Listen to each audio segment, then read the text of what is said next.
This post on Twitter reads, a man can be abusive, a compulsive liar, an actual narcissist, married, homeless, unemployed, or a deadbeat, and he will always have a woman. I'm not afraid of him. He just doesn't look like the type to kill somebody. Women themselves aren't too sure what it is that attracts them to the trial. Why do you do it? I don't know. Women literally are not holding men accountable for their bad behavior as long as the men have good sex and not good behavior. I ain't got no blicky, boy. Let me tell y'all why I like Hoodman, okay? I'm gonna break it down. It's not always about the sticks and the nines and the Glocks and the Mac 40s and the Drakes and the making plays and SRTs, Hellcats. It's not all about that. That plays a major role. So my question is, what is the incentive for a man to be a good man when a good man does not guarantee that you will even find love? I'm gonna say something, and this might ruffle little feathers. I don't think just being a good man is enough.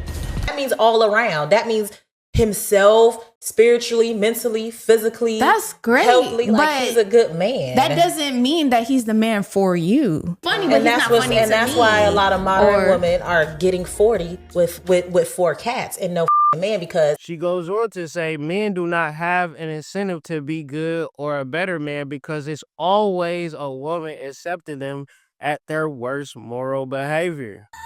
When love breaks free, you're a lot sexier in person. This got me thinking about rappers, drug dealers, and scammers. They are never single.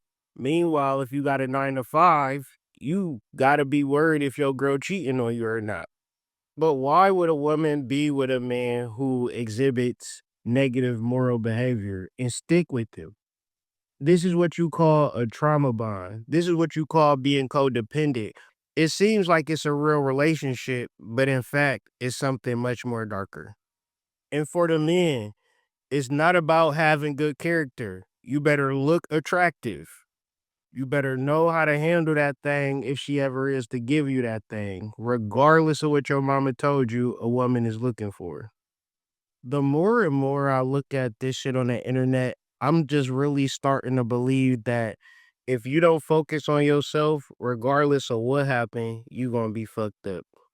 Because the most perplexing thing is when you was at your worst, you was probably surrounded by thoughts.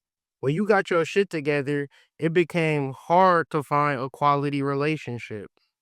Cause it's lonely at the top. She says all the women who keep saying that this is not true, while the men who have sex with women at their worst are validating the claims. Because if we are to say we want a person that have high status or have high character, you got walk it like you talk it. But the reality is, most people come to that conclusion way after they have been exposed to the bad boys.